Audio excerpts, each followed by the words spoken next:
Të sqarojmë një gjë që në fillim, kjo nuk është më një histori për një vend të vogël që lufton përtej peshës së tij. Kjo është një histori për një vend që vendosi të ringrihej duke i kërkuar falje historisë dhe gjeografisë së tij. Pasi diku midis krizës së borxhit, epokës së dronëve dhe disa takimeve shumë të afërta mbi Egje, Greqia bëri një zgjedhje për të dominuar hapësirën ajrore që i mban ishujt e saj gjallë dhe aleancat e saj të besueshme. Dhe deri në vitin 2026, rezultati është i pamundur të injorohet. Greqia tani operon një nga forcat ajrore më vdekjeprurëse, të shtresuara dhe me përvojë në luftime në Europë. Jo në letër, jo në teori, në praktik. NATO e di këtë. Rivalët rajonal e ndjejnë dhe kushdo që fluturon drejt Egjeut e mëson shumë shpejt këtë.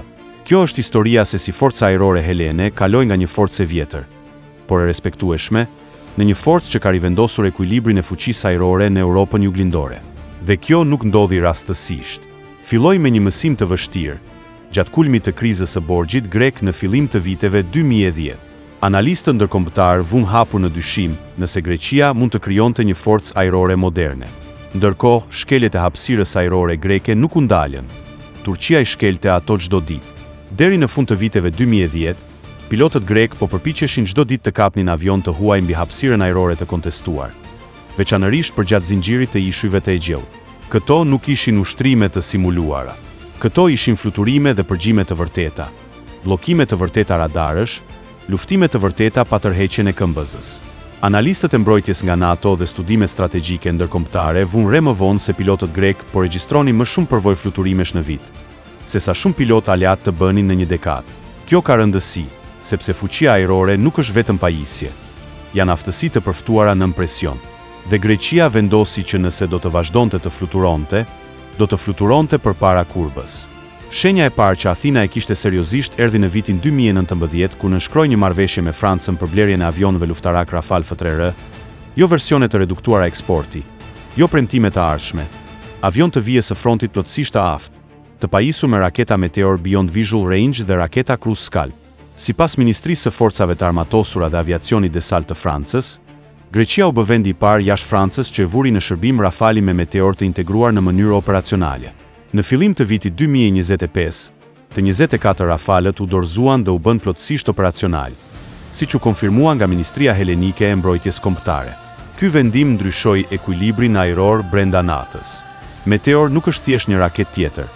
Konsiderohet gjërësisht nga analistët e luftës ajrore të NATO-s si raketa më e rrezikshme ajër-ajër në shërbim sot.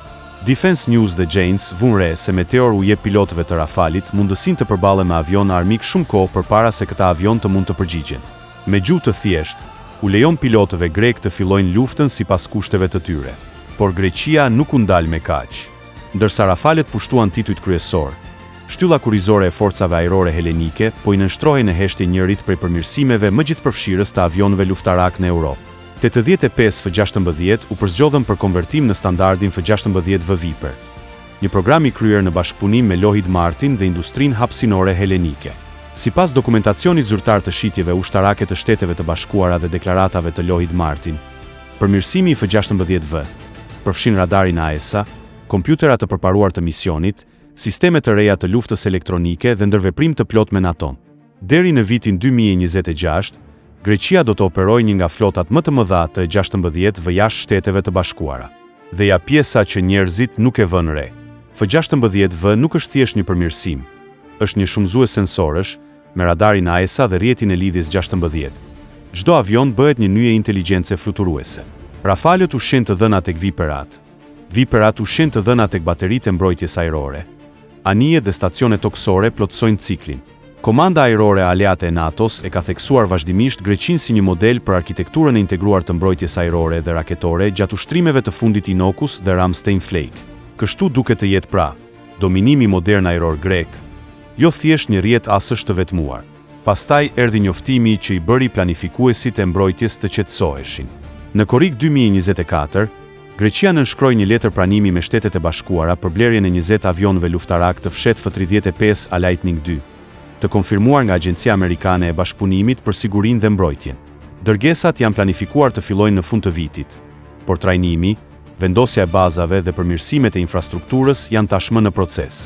Kjo e vendos Greqinë në një listë të pak vendeve që do të operojnë njëkohësisht avionët F-16V Viper dhe F-35 të Rafale. Ky kombinim është i pakëndshëm për çdo që është në anën e gabuar. Në këtë pikë, mund të pyesni, si e përballon një vend me 11 milion banor këtë? Përgjigjja është e thjeshtë, nëse jo pa dhimbje. Greqia vendosi që mbrojtja ishte e panegociueshme. Greqia shpenzoi nuk bëri shpenzime simbolike në ushtri, por investoi në armë të synuara, sensor, trajnim, gatishmëri dhe mbrojtje ajrore. Sepse zotërimi i qiellit nuk do të thotë vetëm fluturim në të, do të thotë asgjësim. Greqia operon një rrjet të shtresëzuar të mbrojtjes ajrore që përfshin sistemet Patriot Pak 3.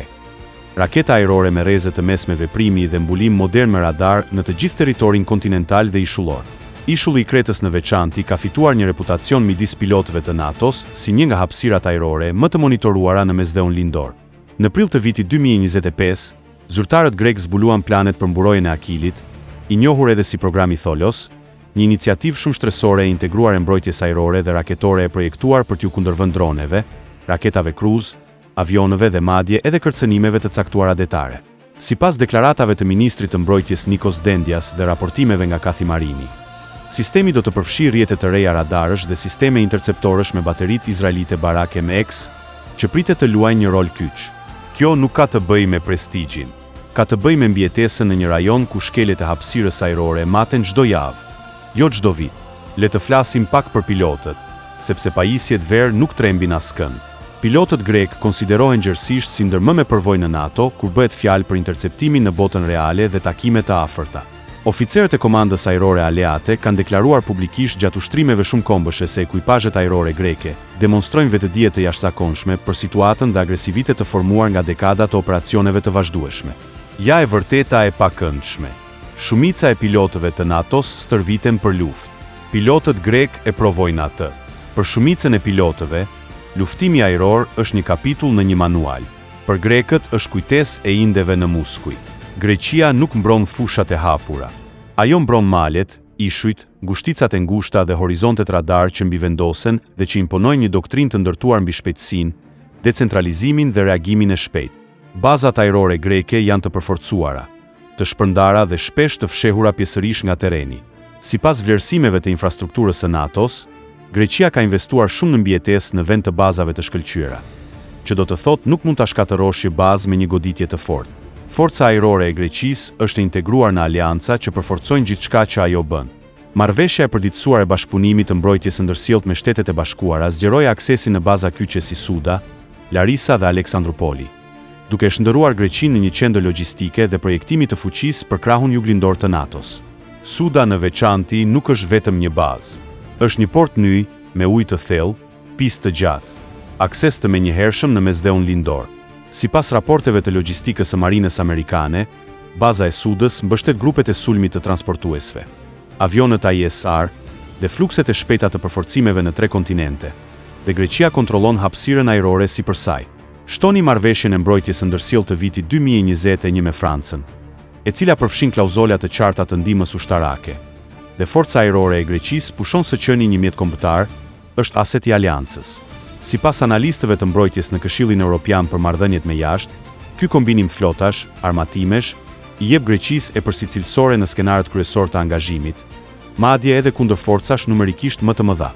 Numrat kanë rëndësi, por këndet, sensorët dhe koha kanë më shumë rëndësi, dhe Greqia është optimizuar për të treja. Pushtimi i hapësirës ajrore greke në vitin 2026 është si të hysh në një dhomë ku të gjithë e dinë si e ke emrin, numrin e këmbës dhe çfarë ke ngrënë në mëngjes. Ky transformim në Greqi nuk ndodhi brenda natës. Greqia shqyrtoi gjeografinë e saj, aliancat e saj dhe kërcënimet dhe vendosi që fuqia ajrore ishte vetmja fushë që nuk mund ta humbiste. Forcat ajrore helenike sot nuk po mbrojnë më vetëm qiellin grek, por po formësin ekuilibrin e fuqisë në Europën juglindore. Greqia po u kujton të gjithëve në heshtje se superioriteti ajror nuk i përket vendit më të madh, i përket vendit që përgatitet për të çdo ditë. Pra, herën tjetër që dikush shikon në hartë dhe mendon se Greqia është vetëm ishuj dhe plazhe, bani mend këtë. Mbi ato ishuj është një nga qiejt më të vëzhguar, të mbrojtur dhe të kontestuar në kontinent.